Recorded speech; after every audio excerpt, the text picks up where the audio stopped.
Bryan Johnson is going to die one day. Don't worry, don't report me to YouTube. It's not a threat. I'm not going to contribute to that end in any way. I am merely making a prediction based upon statistics. And I think it's important to lead with that because all of the mainstream media coverage of this man leads with the fact that Bryan Johnson thinks he's going to live forever, and he's going above and beyond to increase his chances. I want to make it very clear that in my opinion, and in the opinion of scientists who research longevity, he is not going to succeed.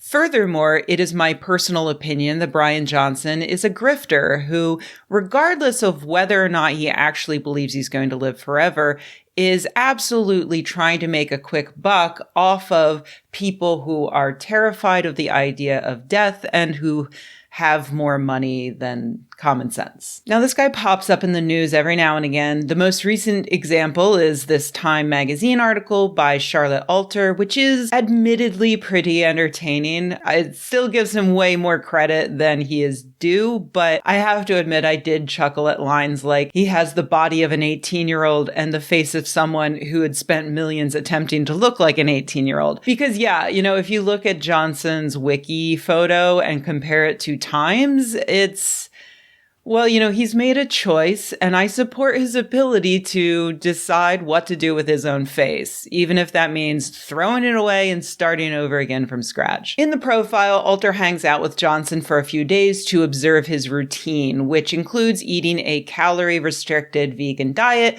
taking 111 supplement pills every day, and wearing a tiny jetpack on his penis at night to measure his erections for reasons.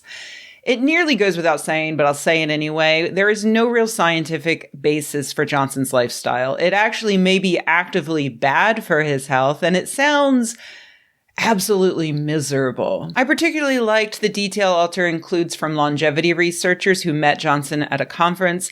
He looked sick. He was pale. I don't know what he did with his face, Dr. Barzilai says, adding that he was alarmed by Johnson's lack of fat, which plays an important role in the body. All these MDs, we all kind of agreed that he didn't look so great. That said, I do want to point out that some of the things he's doing are probably beneficial if they were done in combination with an overall healthy lifestyle. Like banning electronics from bed. That's a great idea. Electronics other than your nighttime penis jetpack, of course, which all doctors agree everyone should have, regardless of whether you have a penis or not. He's also terrified of driving, which is pretty healthy. Cars are death machines, and if manufacturers installed a device that force drivers to acknowledge that before the ignition turns over, maybe paired with a breathalyzer, like that would probably save as many lives as the seatbelt.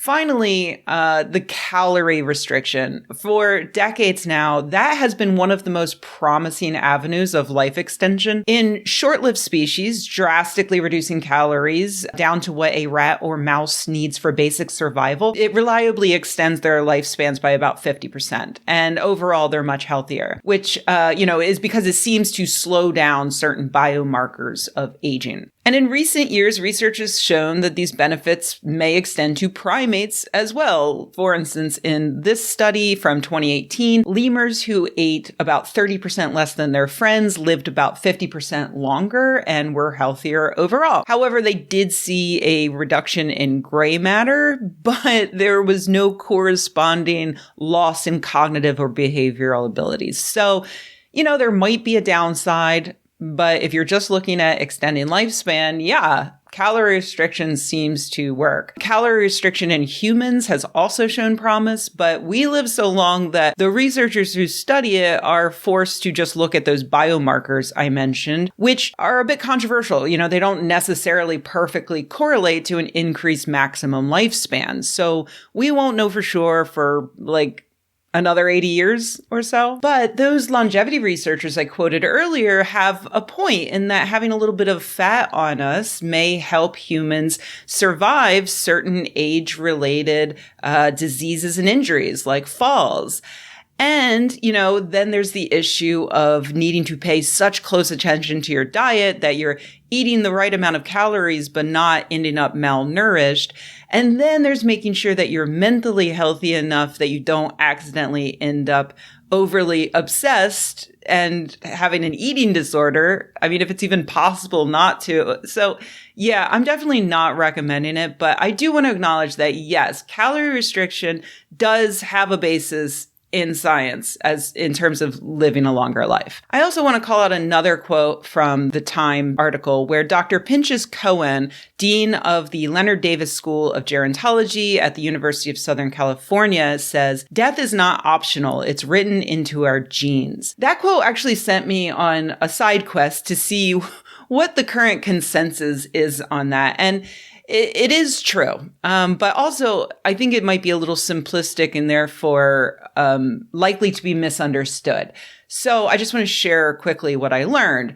Here's an overview of the field from researchers at Dr. Barzilai's institution. That's the guy who said that Johnson looked sickly at that aging conference. This perspective, which was published in Nature to educate those outside of the discipline, and it's available in full online. As always, you can find a link in the transcript link below. It describes the evidence for a limit to human lifespan as overwhelming, but notes that even if there were a genetic program, a hard limit would not exist because occasionally individuals would be born with mutations deactivating that program. Instead, it seems like the limit is more statistical. It's a soft limit that might occasionally be exceeded by random lucky people. But eventually, something's gonna get you thanks to aging, a complicated process which, yes, is mostly dictated by our genes. That's why humans have made huge leaps in mean lifespan, mostly thanks to stopping all those infants from dying,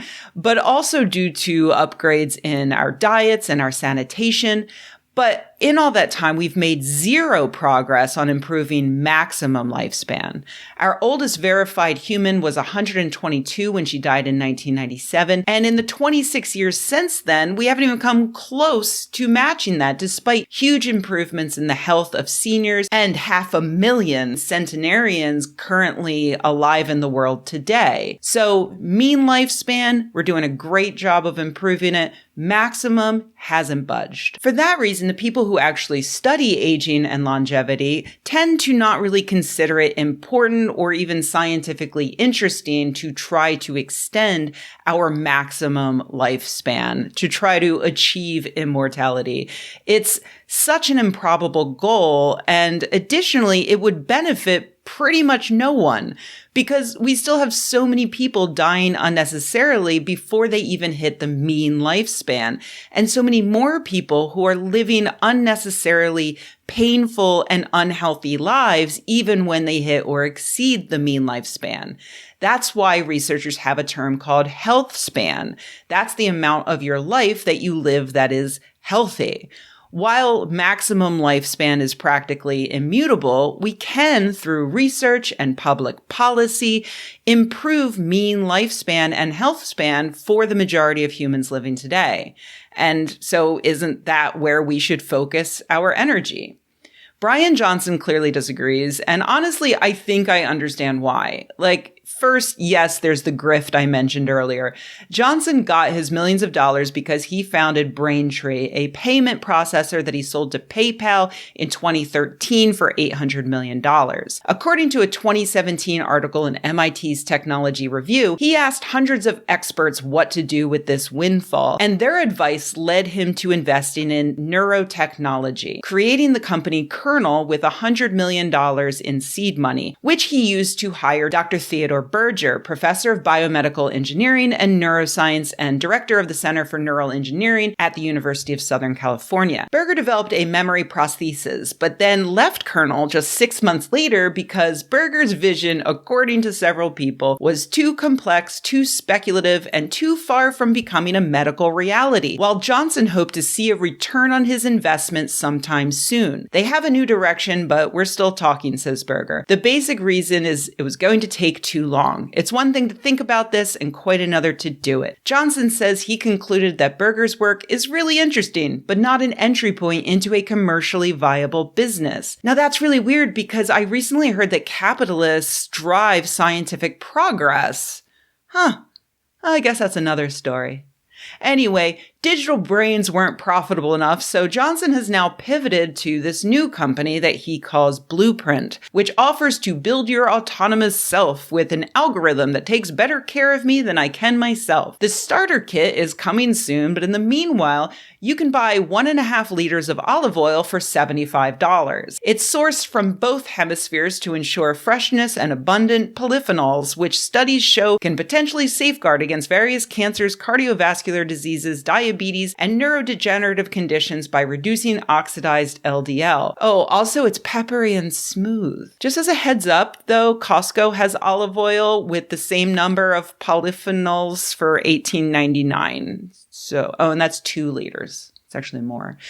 So yeah, it's a grift. Anyway, he wasn't seeing the immediate returns on computer-brain interfaces, and he didn't like the complicated gobbledygook from the scientists who actually study these things. So instead, he decided to be Gwyneth Paltrow. And to one-up her, instead of looking pretty or being healthy, his promise is you get to live forever. But I also want to say that, in my opinion, I think that this goes beyond just the grift for him.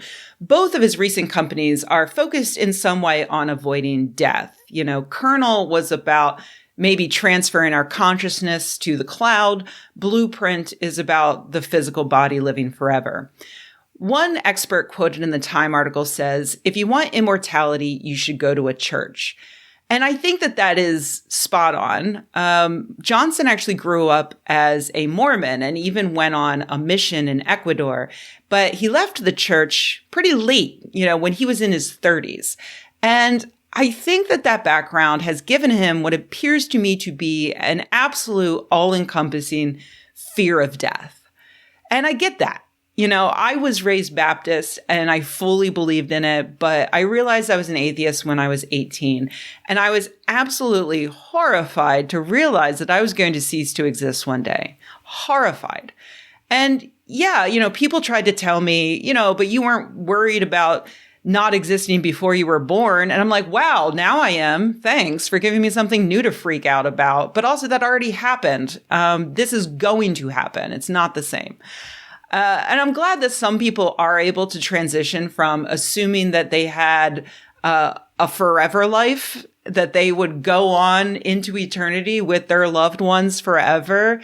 I'm glad that some people were able to transition from thinking that, from knowing that, to then knowing that they would cease to exist one day and being okay with it. Like, that speaks to your good mental health. I did not have that. I had to work really hard to process things, to work mentally, psychologically, philosophically on myself. The two things that really did it for me in the end, one was going on anti-anxiety medication so I could stop obsessing about things I can't control. And two, accepting that we are all star stuff, that we are the universe learning about itself, that we all continue in an ever-changing and mysterious future existence, and that I, as a person, as an individual, am ultimately not that important. Carl Sagan and the Buddhists basically helped me a lot. And modern medicine. But I think that Johnson hasn't done that work yet.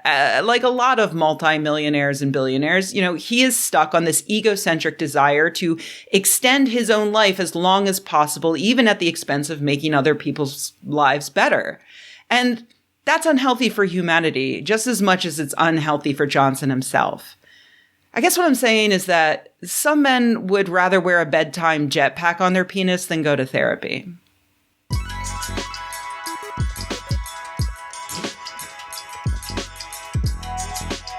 Hey everybody, thanks for watching. If you enjoyed this video, please give it a like. If you loved the video, please subscribe. And if you think the world could use more videos like this and you happen to have a few bucks laying around, head to patreon.com/Rebecca and join an awesome community of nerds like the people whose names you see on the screen right now. Thanks.